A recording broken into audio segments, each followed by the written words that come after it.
Yeah, I edited a baseball video. It was a reel for somebody, and I was like, "Oh, I can do something really cool with it." They're like, "No, we literally need it to be the clip, because coaches do not want to see all that fancy stuff." I had no idea that people didn't do it like that. Yeah, I didn't either. Thought I was like auditioning, and I needed to entertain them. You know? Hey, American Idol, this is me. Blah, blah. Yeah.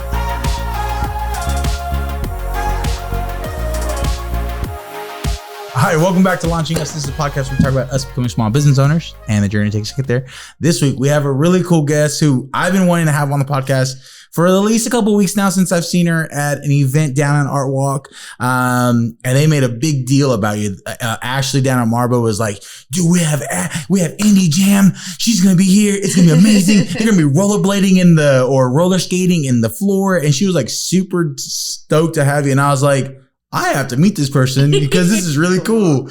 And then also the world of YouTube is so awesome. And I think you could do from how-to videos to toy reviews to like my son wants to be a gamer. You can do all these different things on YouTube, and it's a business. It's something that you can thrive and do and find your niche and your thing. And I just think that's really cool that you took skating, which I would never have thought that would be actually something that people would do. I thought skating was gone. Other than like, Jimmy Fallon's movie Whip It. Like, I didn't think skating was anything anymore. But introduce yourself. Tell us a little about yourself. How long you've been doing this? Anything that you would want to share at this moment. Right on. Well, I'm happy to be here. Thank you for having me. My real name is Amy West. Yes. Which is such a cool name. I thought that was like sorry guys. Sorry. You know, it's funny you say that because I've been thinking about making a switch back to just the real name, and kind of, anyways, we can talk about that later. But I'm better known online as INDY JAMMA Jones, which was my roller derby name back in the day.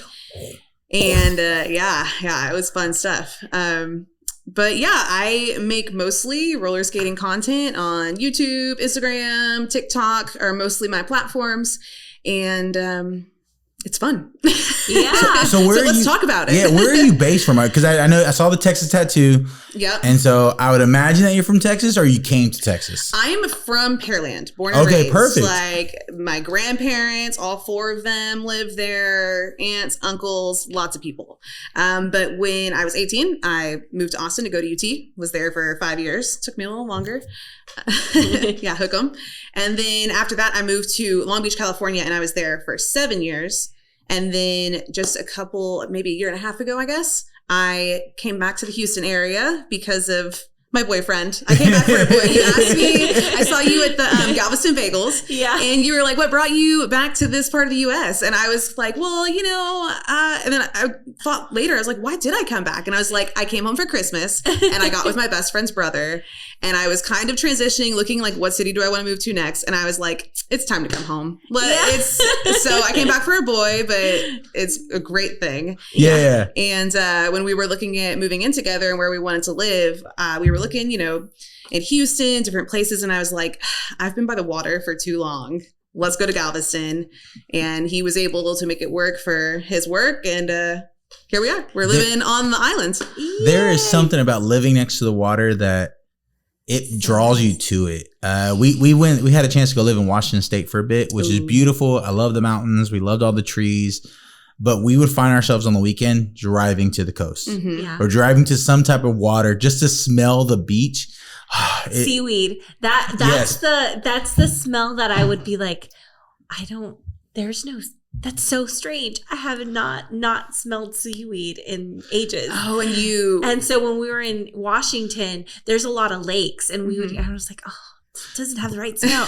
Yeah. So we're like, during that season, we would like go to the beach just to kind of smell it. Like, yeah. And there's something about that where it's really calming. It's really peaceful. Yeah. We really enjoy that. And that's besides the point. That's enough Galveston talk. We talked a lot about Galveston in the last episode. It's enough Galveston talk. But you've been able to make almost a full career. I'm not really sure because there's not much information on YouTube for you or Instagram or Google Doc. I think I typed your name in and it was like, oh, Amy West. And I was like, is that her name? I thought it was like maybe like something Jones. And I was so thrown off and I was like going through it and I was like, how long she been doing this? I went through your YouTube channel, like went all the way past tons of videos, which hair changes a lot. Oh yeah, that's only been the past year, believe it or not. All of those changes have happened in the past year. So, but yeah, no. So I go through. I'm like, she's been doing this for about 8 years, and not to like, praise you that much, but you have a really big following on YouTube. You have an extremely following on Instagram. I have no idea what your TikTok is because I hate TikTok. But you have a really good following. So like, I'm guessing you've seen a lot of success through a YouTube channel, through being a content creator. Absolutely. Yeah. I would say about 8 years ago is when I first really got on Instagram. And I remember having like a conscious thought, like, okay, there's something to this, I enjoy making videos. Yeah. I enjoy, attention, like I'm most kind of creatives, a ham. yeah. I'm a ham. And so I was always taking goofy videos just for myself and my friends. And then, I was like, okay, I think there's something to this. So I got on Instagram, but then I was posting a bunch of roller skating videos and people just wanted to learn how to skate. And they just wanted to learn the most basic things. And I was just getting hundreds of questions. Where can I get skates? Wow. What kind of skates do I need? Just the basic information. And I started searching because instead of answering everybody, I was like, let me send them a link. And there was like no information, like it was 5 years ago when I really got into YouTube and started posting consistently for a few years there. And there was just such a lack of information around roller skating, and the interest was so insane that I just kind of started making the videos because the demand was there and I wanted to help out my friends, and I didn't want to have to type out every single time somebody answered me a question. Just send them a link,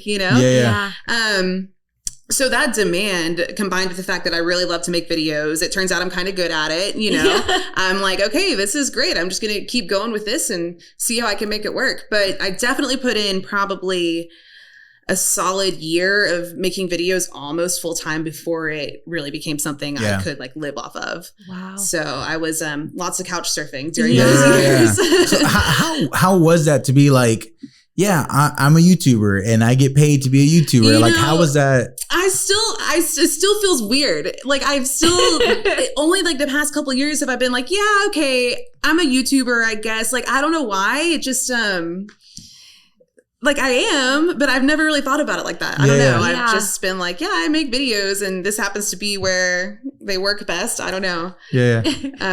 But I'll run with the title. Why not? So but I've still had imposter syndrome the whole time, I guess. Oh, really? Like for sure. Like I've never really, I'm getting close to like 300K now. And for some reason, there's still a part of me that doesn't feel like a professional in this area for some reason, But maybe I'll get over that one day. Maybe not. I feel like for myself, like I got a couple videos and I think the podcast has really helped out on our channel. But I don't feel like I would ever feel like a YouTuber or anything in that sense. I just feel like someone who makes content. I guess that's kind of what you're saying. Is like, I just feel like I make content and YouTube is a platform I use. Right. Because I've thought about switching to Vimeo. Vimeo. Nope. That's not it. Wait. Yeah, it is Vimeo. No. Now you got me confused. Now I'm confused. Yeah. No, Venmo. That's it. It is Vimeo. Yeah. Confused. That is why I'm getting confused. So Venmo is the cash money thing. Right. Vimeo is the online platform for also creatives. And someone once told me, he's like, no, if you want to be a real filmmaker, you got to post on Vimeo. And I was like, but YouTube has way more people watching it. Well, and YouTube and Google are owned by the same company. And that's originally why I chose YouTube, was because I was going to Google search results. And I was like, if I type in how to roller skate into Google, it's never going to give me an Instagram video. Yeah. Ever. Never. Yeah. That's not, Instagram is not a search engine. You can't, and Vimeo isn't best buddies with YouTube.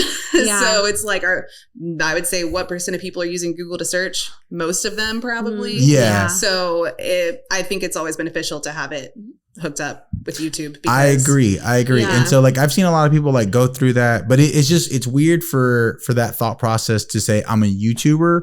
I would imagine it's even hard to tell your parents like, oh, are we going to get into that? No, we don't have to get into I know that's a topic because it's a topic. Because I've seen a lot of people talk about that online because I love watching like anything that Mr. Beast goes on in an interview. I'm watching it because I love his mindset. I'm not a big fan of his videos overall, but his work ethic and what he does, I love that. Yeah. And so like the interview. Do you follow Colin and Samir?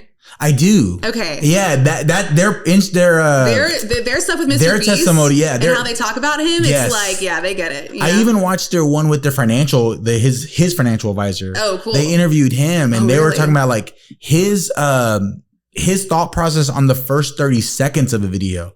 He'll spend more time on the first 30 seconds of video than anything else. Yeah. And then he would talk about how like they would look for sponsorship and they'll reach out to a company. We'll just say Microsoft. They'll reach out and they're like, oh yeah, hey, we have a video. We want to use it as a sponsorship. Mm-hmm. This is the budget. Oh, we don't have that right now. Reach us in like the next 6 months or 7 months or so. He's like, okay. So the next 7 months he reaches out. Mm-hmm. He's like, but it's now increased. Because we've grown so much over the last 6 months. Yeah, and he has grown tremendously over the last few months, over the last few years. And I mean, it's pretty crazy what he's able to do. But my son loves Mr. Beast. Yeah. Mr. Beast, I'm pretty sure you're probably not going to watch this. But if you do, somehow, my son loves you. And because of that, he wants to be a gamer. And he's 7 years old, and I don't know what to tell him. Well, it was, okay, you just made me think of something. My mom had me come speak to her. I think she teaches 6th graders. Uh-huh. And she was like, come talk to them. We're doing a segment this year where they make a video. And so I went, and before I talked to them, she was like, just, make sure you place an emphasis on like, you should try to go to college and get a degree. And I'm like, okay, and I get in there and the kids raise their hand. They're asking questions at the end. They're like, did you go to college? And I was like, I did. I have a degree from UT. And they were like, I can't remember what the question was, but somebody goes, Mr. Beast dropped out of high school. And he's, and I'm like, well, you're right. It's kind of really hard. Like, what do you tell a kid these days? Yeah, but I think of it and like, I think we were talking about this earlier. We'll set the tone. I don't care about college. I think if my kids want to go, that's great. If they don't want to go, I don't care. She's like, they have to go. And you will support me on that. We will support each other for sure. Yes. There you go. But one of the things that I have really come to realize with YouTubers and social media or whatever is that it's almost like a lightning bolt, and just as quickly you can lose that. Yep. So it's really important to have something that you are, it's kind of like that many lanes of income kind of mentality, right? Yeah. You want to be a YouTuber, that's fantastic, but you also have to remember that you're going to have constant eyes on you. You have to understand that there's mental health issues that go into that, a lot of work. You're not going to just be sitting back and making videos all day, every day. You have to promote yourself. It's a lot of work. Well, that's what you see a lot of YouTubers. I'll watch a lot of filmmakers on YouTube, and I'll watch their tutorials or their reviews on stuff. Obviously, because I'm a videographer, that's what I watch and that's what I gravitate to. But even those guys will eventually at some point hire someone to edit their videos, hire someone to do all the camera stuff behind the scenes. They'll hire people for merch or for different things. Like there's a guy, Peter McKinnon.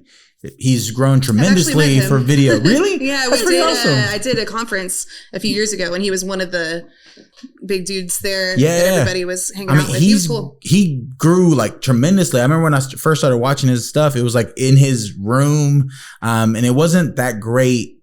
And then like out of nowhere, like I took like a break from watching his stuff, and he like got a warehouse, and he just like moved in with another guy that was a YouTuber. And that's also very interesting too, to see YouTubers kind of like pair up. It's really, really weird. But you share equipment. Logistically it makes sense. Yeah. But every big one tends to have merch or some type of like another source of income. Because you have over close to 300,000 followers. That is potentially people. Getting there. Yeah, but that's potentially people that could buy your merch, especially if they really love skating and really love the stuff. I would wear a shirt if I was really into it that says rollerblade or die. I don't know. Like, I think you can use that if you want it. Never heard of that one before. Yeah. But you know what I mean? Like they go that way because they have a following, and that's just smart business. Like, yeah, absolutely. There's a YouTuber that I really, really like. And in my brain, it's real estate that I watch. So one of the YouTubers that I watch, he gets this is his stream in getting agents to go under him. Oh yeah, that's smart. And so he gives out free information on social media and all the marketing tools that you can use, which is so important nowadays, right? Through social media, the more modern marketing tools. So it's really interesting when you think about like how YouTube is, you get many streams of income through this one platform. 100. Yeah. And it's really wonderful. And ultimately, I feel like what ends up happening to anybody that sees success on a platform like that is, you know, you start out maybe as a content creator, maybe you start out making videos to promote something you already have, but ultimately they all end up becoming, you know, selling a product and becoming a small business manager. The focus isn't even necessarily on the content creation. And that's what happened with me was I was making videos for, I think, 2 years. They were incredibly successful. We had a lot of people that wanted to, like, where can I get skates? Where can I get skates? And, you know, I was like, well, man, we're making somebody's life. Like we're sending so many people to these other shops. And so it was just kind of like, okay, it's time. And my friend had like a brick and mortar shop that she wasn't selling online. And so I partnered with her and we used all of like the vendor accounts that she already had and everything. And I built her online shop and started running this online shop in addition to my YouTube channel.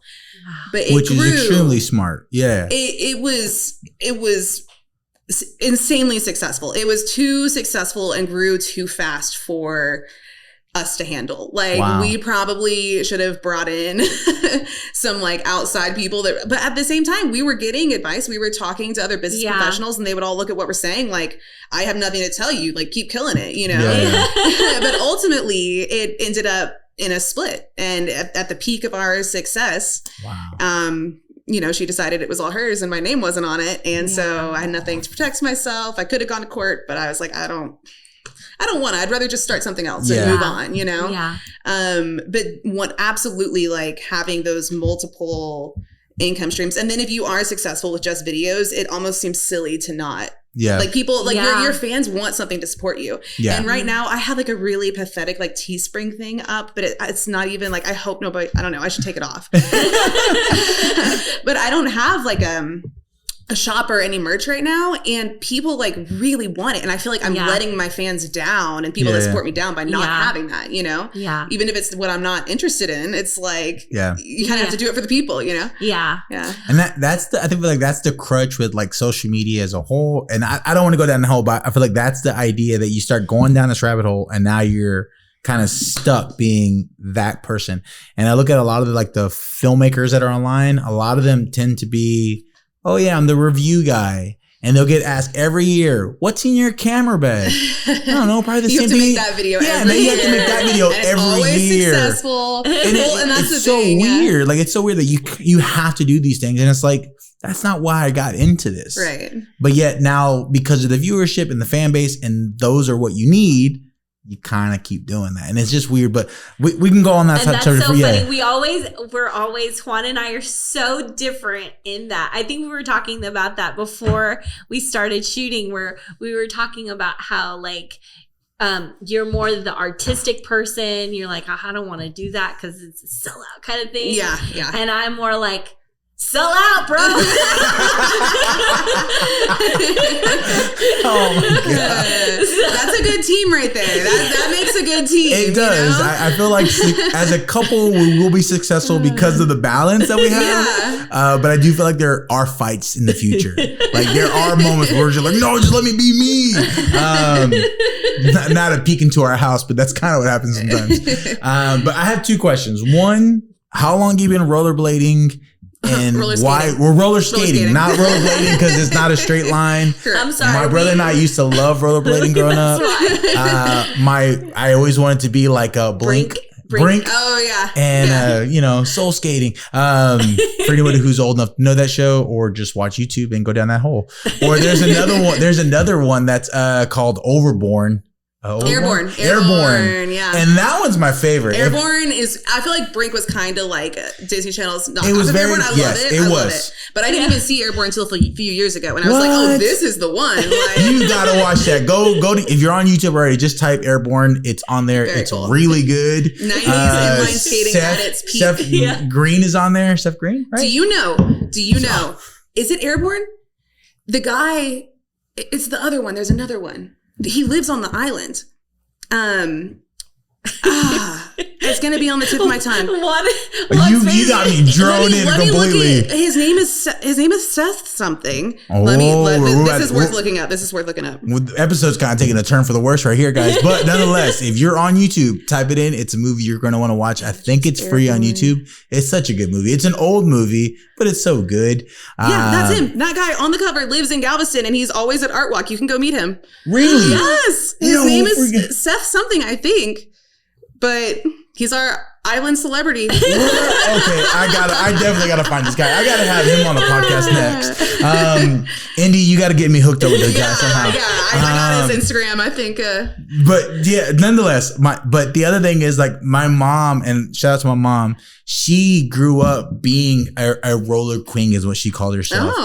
She would go down the street all day long, she said, riding her rollerblades. She loves it. So I knew it was a thing back then, but I don't remember ever it coming back until like I started following you, and then like my algorithm on Instagram now threw in more stuff. Yeah. And I was like, wait, what the heck? It is getting big right now, and it's not stopping. Which is good. Yeah, which is good. Yeah. Cool. I mean, it's it a was cool like right thing. before COVID. It was right in the middle of COVID. A friend of mine, Catherine, she was like, Rose, you need to go rollerblading. And I was like, or skating. And I was like, I don't even know if I can still skate. And she's like, you've got to get some skates and just try it. And then she showed me some pictures, and there's like 40 people, 30 people going down the seawall. And I'm like, where have I been? Like all these people are in a different algorithm bubble. Yeah, for sure. 100%. And then you get one little connection, and it's like whoa. Exactly. Like the floodgates open up, and now I get so much roller skating content, and I'm like, what the heck? And it looks like it's mostly on the West Coast, but realistically it could be anywhere. But back to the original question, why roller skating? Well, and how long you been doing this? I grew up on and off going to the rink like any kid. Pearwood roller rink was our local. My grandparents used to skate. My mom still skated when I was growing up. And then when I was like, and then we had like inline skates. When inlining got popular in the 90s, we got some inlines. So I always had like a hand-me-down pair of roller skates, and I would outgrow them, and we got some inlines, outgrew those.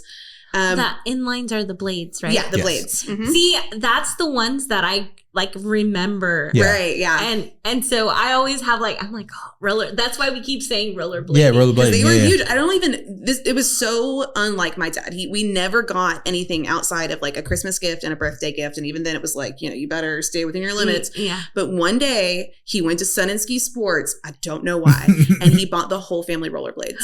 Wow. And it was like the coolest thing ever. And we used those. We went around being like, brink. Like jumping off the curbs. And I had those for years, and like I would still use them. So I guess I had them, and we would skate in the street or in the driveway as kids, and hit the rink every once in a while. But when I turned 16 and I was like, okay, time to get a job. If I could do anything, what would I really want to do? And I was like, roller skate. Yeah. I'm gonna go work at Sonic.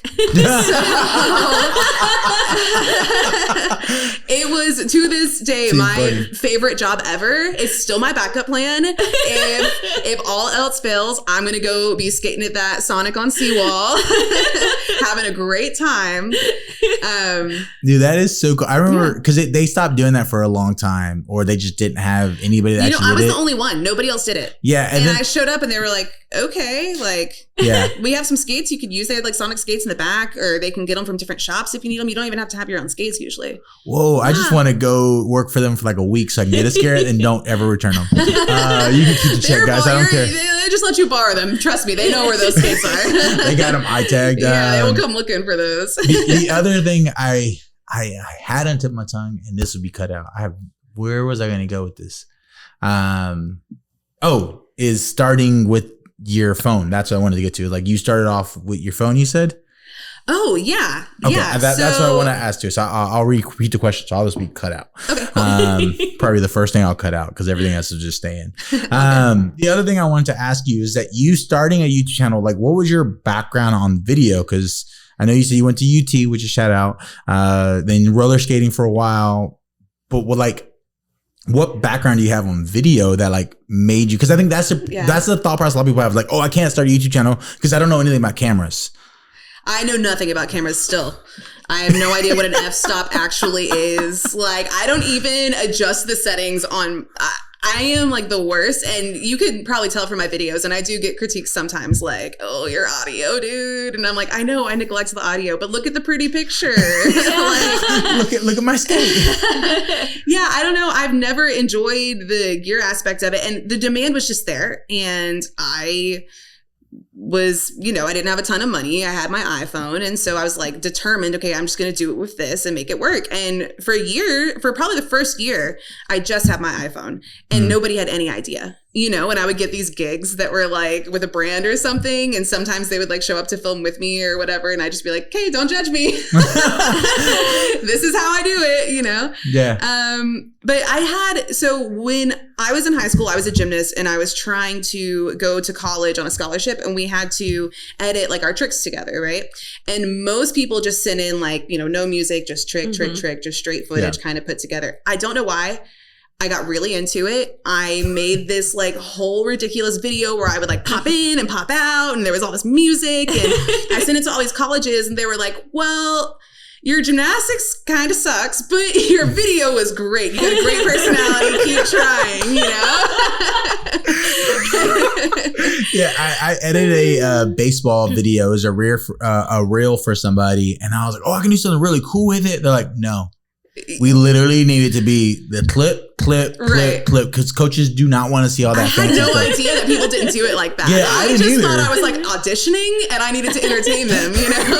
Hey, American Idol, this is me. Blah, blah. Yeah. It's funny that's what people are afraid of, is like sometimes starting it because, I don't know camera stuff or whatever. But some of the biggest people out there on YouTube, obviously, if they're not a film person, they started with their phone, or they started off with like a wrinkly-dinky camera, and that's all they had. Because I think the vision behind what they want to do is way more important than an actual skill in that area. Yeah. Right. And I think that's what matters the most. And that's something that I was talking to another guy that's a filmmaker that's a friend of mine, is we talked about in this day and age, the quality of the camera and the way you edit sometimes don't even matter. Right. Like I've seen people on Instagram, on TikTok have tens of thousands of views and likes, and I have great equipment and I'll have like 100 likes. And I'm like, this makes no sense to me. Like my quality looks so much better. My audio is so much better. Why is it not working out? And that's because people like, I would want to say people like that authenticness. And sometimes being on your phone, you showing up and it looking kind of raw, people like that because you're being you, but also it's the like, content that you like. Yeah, it's that like, know, and trust factor. Yeah. They like what you're doing. They know you're giving them good information, and then they're trusting you because they can tell that you're doing it from the heart kind of thing. And I think that that's a really incredible thing when it comes to, and probably a big factor in why that happens. I was fortunate because we had a really cool subject and people wanted to see it. Like the demand was there before. Like I didn't just come into it saying, I want to be a content creator and not know what I even wanted to do, which I definitely see a lot more these days. People that are just like, yeah, I'm going to, start a channel. I'm going to start a channel. And it's like, great, go for it, do it. But you definitely, for me, it was all about the skating, and I was a roller skater first, and that's what I was here to share. And it definitely makes it easier to just use an iPhone whenever, there's something really cool happening. Well, you already paid for it. It's something you already have. You don't have to go out and buy something else. I do think you should buy a better microphone. But I think that's for anybody. But nonetheless, like I do think it's something you have. And if you're out in sunlight, which most of your stuff is, then it doesn't really matter because your camera is going to automatically adjust what needs to adjust for you. So like the phone does a lot of the thinking for you. And I just think it's dumb when people are like, oh, but I don't know how to do this and that and that. And like, yeah, but what you do know is what people want to know. Yeah. Just start. Like put your phone somewhere or have your kid hold it or let them do it because they probably know more about it than you do. And like, just start making stuff. And that's so much what becoming successful is just, starting and keep trying until something hits and something works. So I have a question. Okay. What do you feel is the biggest difference between YouTube 8 years ago when you were creating content to now? Well, so I would say, I think 5 years ago was when I really got going. I just looked at my last video to check. So by the time I started, it was known that you could make a living off of it, but it had already had the big wave and it had dropped again, where everybody was like, yeah, YouTube used to be good. It's not anymore. But I knew you could still get ad revenue. So I was like, okay, I'm still going to try. But even then, I was just trying to make videos, really. I didn't ever fully expect that I could get paid off of it. So 5 years ago versus now, honestly, I feel like I hit a really good time because I had a subject that nobody was creating content around. So I got in early and I got in all the top rankings, and I have like this, a lot of my videos have like a bunch of views now. So they're always going to show up in the top ranking because they were the first, ultimately. So the past 2 years, I have severely cut back from, so I went hard for 3 years and lots of burnout, the fact that I was running a 2,000 square foot warehouse in addition to managing a team of people and trying to do my YouTube channel. So I went hard for 3 years. And then the past 2, I've just been kind of on hiatus, like just making what I want when I want. But what was cool for me going back and starting then was I didn't have the fight against the competition in my scene. And now those old videos still keep getting views because they are so old and in that top ranking that I'm still, generating income without having to post every single week. Wow. And now I don't know if that flies anymore, you pretty much see, and my stuff does drop, it is dropping if I'm not always posting, but I've been super surprised at how well it's still doing despite me neglecting it. And I think that's probably a big difference between then and now Yeah. And then what would you say when you were, full-time YouTubing? What would you say was your system? Chaos. Like even you say it, like I already knew the answer too. Like really? In my head, I'm like, okay, so did you have like I never had pre-booked episodes. I never kept a schedule. I still don't. I'm the worst at it. Like I would be apologizing to my fans every week. Like, I'm sorry. I know I said I was going to get it to you Thursday, but it's Saturday and it's not ready. Like I was very, I don't want to say flaky, but flaky, like a lot of the stuff you see online about making content, it sounds like it has to be so formal. Mine was not. And if I wasn't inspired or I didn't like what I made, I wouldn't post it, Well, I think I feel like that's the trap, like that Instagram, TikTok, or YouTube puts you in. You feel like you have to be that systematic, or I have to follow the algorithm or whatever. And that I personally don't think it's true. I'm also not a big successful YouTuber, so I can't say. But nonetheless, I don't think it's true because, like you said, some of your older videos are still getting views. So like a friend of mine, he has a YouTube. He's like, man, I don't know, it's not working. I was like, bro, like still put out work. Like your stuff is really good. It's gonna hit. It's just let it wait. Like eventually your fan base will follow you, and then all those old videos will start climbing again because they're good stuff. I love how you said you were like the first year you were pumping out videos and nothing was really actually happening. And then it was just slowly building. It was definitely like successful in the beginning. Like my first few videos were definitely getting views in a way that I was like, oh, I could do this. But I couldn't live off the income, until at least a year later or so.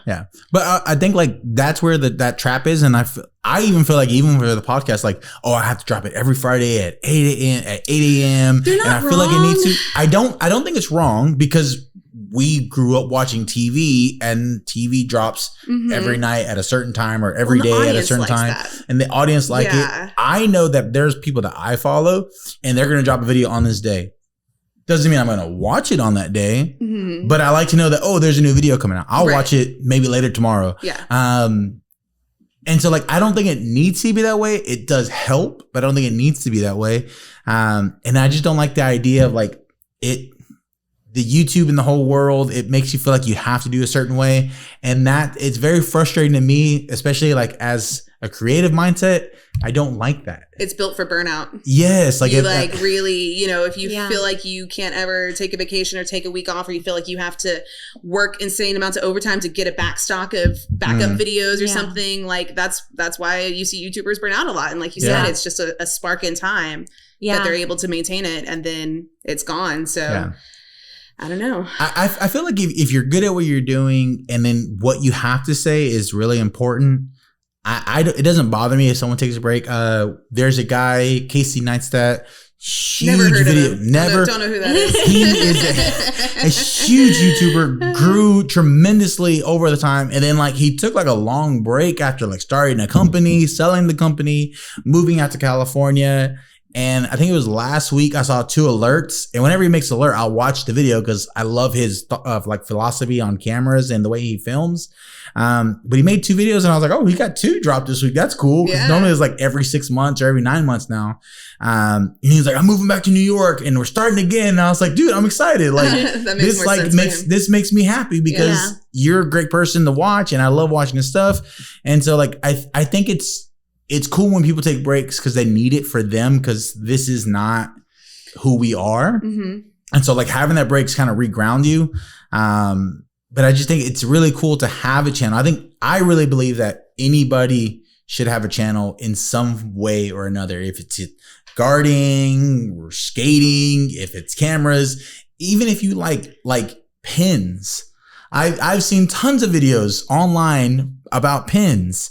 And like space pins and different clicking pins. It's weird. I know it's weird. Trust me. Yeah. But I'll watch those videos. I get into Polly Pocket talk a lot. Yeah. And so like there's miniatures. There's things out there that people would love to watch. And if you're a fan of it or you're a fanatic about it, you should turn on the camera, start making some videos, because maybe the content or the knowledge that you know about something is not what the average person who likes that stuff knows about it. Mm-hmm. And so like for you got into that niche of skating and it just grew. Mm-hmm. Not saying that your pin episode is going to grow, guys. I'm just saying like someone's going to watch it, but someone's going to watch it. I think sorry, go ahead. No, go ahead.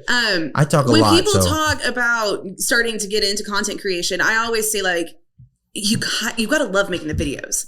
And if you don't love making the videos, and if that's the part you dread, then like maybe it's not for you. You know, if you're either you're doing it to try to make a career in it and make a living, or you're doing it to be a part of a community, which I think, was what you're saying is like, maybe you're not trying to be a YouTube star, but you can be a really cool part of a community and contribute cool things to other people's lives. But you maybe don't need to have the pressure of posting every single day or every single week. But yeah, definitely like even somebody not getting 1 million views has a lot of value. There's a lot of value in those videos that they post. But I would say if you don't love it, no pressure. Maybe you don't need to share your whole life online. Yeah, you don't have to go vlogging your whole day or something. Right. But I know for us, like because people that come to our house, they see our studio and they're like, oh, this is a great space. And this is one of the reasons why we bought this house was for us to eventually start a podcast, have the photo studio space that we have. Our plans are to remodel the kitchen, and eventually that would be space for photo sessions or for videos.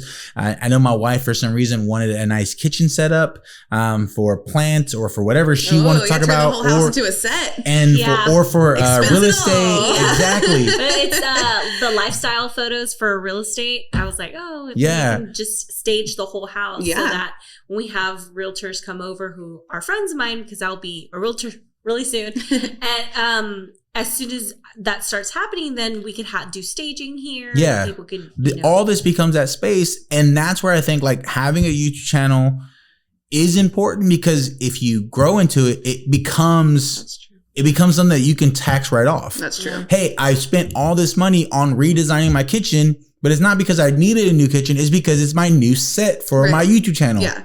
And you can write that off. Like, I mean, I write off getting my nails done, Exactly. Like, they're not done right now, but those are things that you can do. And it's the same way. I think like all the big TikTokers and Instagrammers, they do a lot of stuff for their image, and it's tax write-off. They're smart. That is true. Yeah. So maybe even if you don't love videos, it's worth at least liking them a little to have that. It's things that we can start. Strategy it's a strategy, but you start thinking as a big company, because that's how they continue getting richer, because they know all the loopholes. Mm-hmm. As individual family people or small YouTubers, like you can start writing that stuff off because you're spending money for content, especially if you're making the content. Like it's even more important. And so like I'm a big believer that people should start. I think people should start Etsy page if they like making stuff. Another big one that that's really, really cool, and I've recently found out that is really good, is Pinterest.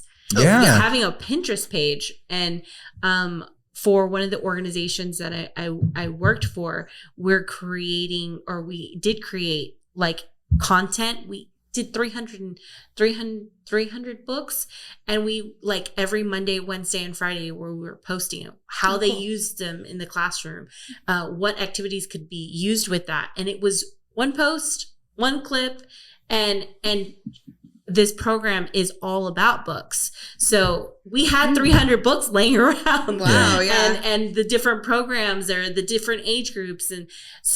And that was just insane because people were like, oh, teachers are viewing this. And it became an income stream for that agency. So like, really? Yeah, it's very interesting. I didn't know you could get income on Pinterest like that. Mm-hmm. Well, shoot, it's you just taught me something. Yeah. It's not a lot, but I mean, I love something. Pinterest. Yeah, but Pinterest, count me in. Yeah. And then you tap it into your YouTube when the videos go out on the little video on Pinterest, and you tie it into YouTube, brings in more interest there. Yeah. So it's finding people where they are. Yeah. And so like I'm not a big Facebook person, but I understand a lot of people are. And so I need to get better at posting on Facebook and be more interactive. I'm not. And understanding your demographic, but I'm trying to be, guys. Right? So like a lot of like understanding, going and researching and trying everything to see what group of people is actually looking at your content, and then aiming your marketing to that. Exactly. So and I love how you were saying that you just went off of what people were asking. Right. Yeah. Well, and then I eventually just started making videos for the top search questions related to roller skating. And so I was just letting, the trending stuff on Google tell me what to make, because ultimately it was the same questions I was getting asked, in DMs and stuff. But.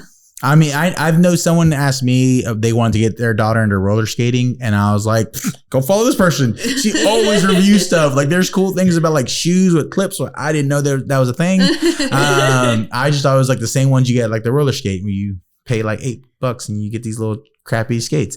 That's actually the company that is sponsoring me right now. Sorry, Slades, guys. Just throwing it out there. Oh no, I mean they're awesome. You talking about the sneakers that clip on to? Yeah, I was talking about the cheap ones at roller rings, but you're actually talking about she's talking about really good. Her sponsor's really good, not like the roller. I wasn't offended. Okay. But that's a French company. They used to just you could send them in sneakers, and they would put the device in the bottom and then send you the skates, and you could clip your skates on and off, like whatever which sneakers is really you send cool. them. Really cool. Not super functional to be able to scale up a business. So they eventually started manufacturing their own shoe, and they're calling it Slades, and I represent them now. So I have classic old school style affiliate code, and I have been insanely surprised at how many people used it. Wow. Yeah, it's been really cool, because for so long I was too cool to do affiliate codes. I felt kind of like I don't want to sell out, but then this company, I've loved them for so long, and when sell out, sister, sell out. If it works. It's something I believe in, and when it's a product you really believe in, it's not selling out. It's just partnering with someone that you really love. And so like I know I've been talking to a friend of mine, because we drink tea every episode, and I'm like, I need to find a company that could like sponsor me on tea, because I spend too much money on tea. And the next is candle, because I spend too much money on candles. I bought 2 today. And the funny thing is that we drink tea regularly, even when we're not podcasting, and we have a lot of candles because we're always having candles on, even when we're not podcasting. Y'all got the aesthetic lifestyle going. Yeah. Well, next month I turn 37. And I feel really old, even though I know I'm not old, but I feel really old. And now that I like candles and drink tea at night, my wife is planning and being a gardener. I'm like, what's wrong with me? Yes. Like I had to go back to my old like playlist in like high school and like start listening to old punk rock stuff. I was like, I gotta feel young again. Yeah, we've literally had the 2004 hit list, the top 100, and there was this song that just popped up, and I sent it to Juan, and literally it's just like bashing this woman who cheated on him, and I was just like, I forgot how much I love this song. It was like 2000. I know, they did it again. Yeah, like it triggered something. Yeah, it was like core memory. Yeah, I love this song. I was jamming down the one way. It was hilarious. Nice. What do you think is the biggest lesson that you've learned in this whole process? That's a good one. I have not ever thought about this. The biggest lesson I've learned. So there's been a whole lot of little lessons, lots of big ones too. I would say one of the weirdest things, I don't know if y'all feel like this, is editing your own face for years of your life. Kind of like, I'm a confident person. I love myself most days. And there's still something weird that happens where eventually, for me, I just hated everything. And I hated looking at my face and I hated hearing myself talk. And I thought, like, I will edit a video and I'd just be like, I am so annoying. This is so annoying, And then I would have I would have other people come watch it and they'd be like, this is great. What are you talking about? And it's not even that I thought I was ugly or anything. It was just like, I'm sick of myself. It's weird. Yeah. And so, I think getting over that, which it'll probably come back in phases and stuff, but, just like not being so hard on myself and being okay putting out B+ work, in my head with what's B+, some other people might consider it awesome. And I'm like, okay, be easier on yourself, be kinder to yourself. And it's okay to not have everything be your absolute best every time. That's probably. Awesome. Agree. That's amazing. Yeah. Well, that was awesome interview. I am really excited for all the things that are going to happen because I feel like you're already super roller skate famous. And I'm like, when Juan said she has 300 followers, she's going to come to our podcast. Well, that's what's been great about moving back to Galveston is I was in other places for so long, and now I'm in a place that I really understand the culture. I understand the people. It's my culture, these are my people. This is my town that I grew up going to, and getting to participate in things locally with people I see in real life and not just on the internet has been so fulfilling. Yeah. And coming back home and focusing on that has been a really healing process. Yeah. And now I'm about to go round 2 hard on YouTube again. So I'm excited about that. I'm really, really excited because I think it's necessary. Like I said, I've had people ask me about skating. I've had friends that are close to my age pick up skating. I'm like, you're about to break a hip. You're too old for this. Injuries do happen, but nobody's necessarily too old. It just depends. I just how hard you go. Want to do it again, but I just remember the last time we went was maybe 4 years ago. Maybe 5 years ago. It had to be a lot more years ago than that. The kids were small. I don't remember them being there. Oh, well then. It has to be at least before our kids. And I fell 4 times. And I was so the terror is real. Knee pads are good. Going to the rink where you can have a little wall to hold on to start is really helpful. Which is so funny. The biggest injuries I've ever had skating has been on a ring. I have never got hurt on the street. Maybe that's interesting. My friend says that too. Actually. I remember the other night she felt more confident, so she was trying other stuff. Because I was doing stuff and I was going around, and I remember I slipped and slid, and because it's wood floors, and I slid and my thumb went into the corner. Oh no! And my whole weight just went, and this was at a school event, and my finger was just and it's this hand, which is not because. This is not why that's like that, but I probably would have helped. I was really upset. The next year we went to the same school trip, and I was trying to show off, and I did some weird thing, and I clipped, and my back foot came and jammed my back. Oh God. And the only reason I know it did that because there was a big bruise. Because in that moment I had no idea what happened. The time before that, I think it was with you, I fell down really hard and bust my elbow. Yeah, I was I don't know why I'm out here. Yeah. There is a level of pain involved, but if you watch the videos, take the steps, go slow, wear the pads, wear the knee pads. I'm gonna watch all the videos. There you go. There you go. Question. One last question. Go ahead. Do you have any big events coming up? Any skating events coming up? I don't. And the Marmo was the first thing that I'd done in a long time, in a year and a half. And then we had a little meetup at the skate park this past weekend, which was also the first thing I'd done in a long time. I was, hiatus, taking some time, but We have had, on Tuesdays we meet at Pier. That's a thing. That counts. Yeah. It's just kind of, we call it like the unofficial Pier Skate. It's just a group of friends, you know, like kind of by word of mouth. It's a really nice spot too. It's such a nice spot. And anybody can go, but I just don't want to be organizing. So that's why we're like, it's unofficial, because if nobody's there and you show up like, sorry, you don't like, you know, I don't know. We just ended up not going. I don't know. Yeah. But there has been a lot of talk on the island, a lot of people asking about roller derby, and they want to start skating. And I played derby for a couple years in Austin on the bank track, and I recently went back and kind of reconnected with that group of women. And I never thought in a million years there would be a return to derby, but the demand is there, and it's starting to get me inspired again, you know? And so I don't know. We might start a little league. You know, it might be just like a beer league or something, super chill. Yeah. But so I'll let you know. Maybe there'll be a little roller derby bout coming up in a few months or something. Maybe Rose put the skates on, some pads, and throw some elbows. She's not doing all that. Up to you. Whatever you want to do. No pressure. I gotta put a wig on. I'll go do it. I'll be sitting in the stands with my skates on. I'll get there and I'm like, okay, I gotta change the shoes. Honestly, I know this is becoming such a long episode. Forgive me if you're used to shorter ones. I don't care.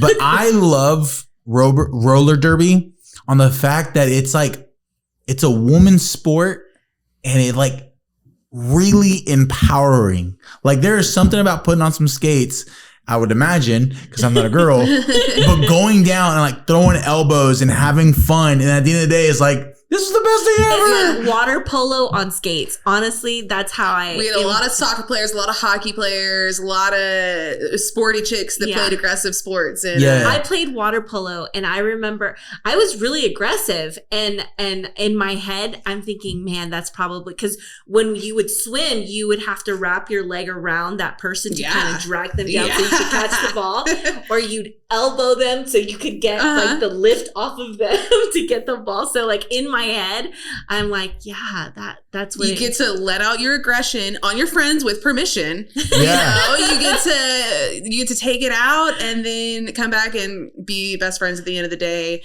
And it also has like a big time community aspect. You know, like huge. The league that I came from. So Whip It, you saw Whip It. That's the league that I skated with. The movie awesome. Is based on. But I was there. I saw Whip It when I was like 18, I think, and I had to wait till I was 21 to join. But Drew Barrymore was like hanging out in the warehouse all the time. Like a couple of the girls in the league were in the movie, and that's what I saw. That I was like, that's what I want to do. But I didn't realize until I joined how much every single skater in that league is also a part business owner.